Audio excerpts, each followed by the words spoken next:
வரக்கூடிய சனிக்கிழமை 25ஆம் தேதி வந்து ஏகாதேசி வருது. ஒவ்வொரு ஏகாதேசி ஒவ்வொரு மாசமும் வரும். நம்ம ஒவ்வொருத்தவங்களும் ஒவ்வொரு மாதிரி வழிபாடு பண்ணுவாங்க. இந்த ஏகாதேசி வந்து ரொம்ப ஸ்பெஷலானது. சதீலா ஏகாதேசி அப்படின்னு சொல்லுவோம். இந்த ஏகாதேசி அன்னைக்கு நம்ம பண்ணக்கூடிய வழிபாடுகள் நம்மளோட தவறான கர்ம வினைகள்ல இருந்து நம்மள மீட்டு எடுத்துட்டு வரும். இதுக்கு என்ன பண்ணலாம் அப்படின்னா, இது சனிக்கிழமை அன்னைக்கு வருது. உங்களோட வீட்டுல நீங்க உங்களோட பூஜை அறையில பண்ணாலும் ஓகே, இல்ல முடிஞ்சா நீங்க அந்த அன்னைக்கு கோயிலுக்கு, பெருமாள் கோயிலுக்கு போய் வழிபாடு பண்ணுங்க. ஸோ உங்க வீட்டுல பண்றவங்க என்ன பண்ணலாம்னா, நீங்க குளிக்கிற தண்ணியில கொஞ்சோண்டு எள்ளு போட்டு அந்த தண்ணியில குளிங்க. சும்மா கொஞ்சோண்டு ஒரு 1/4 ஸ்பூன் எள்ளு போட்டு அந்த தண்ணியில குளிங்க.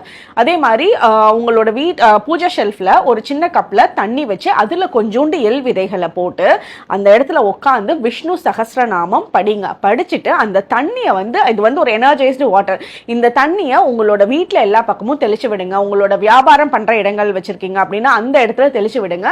இப்படி பண்றப்போ அந்த இடத்துல ரொம்ப நல்ல செல்வமும் ஆரோக்கியமும் ரொம்ப சிறப்பா இருக்கும்.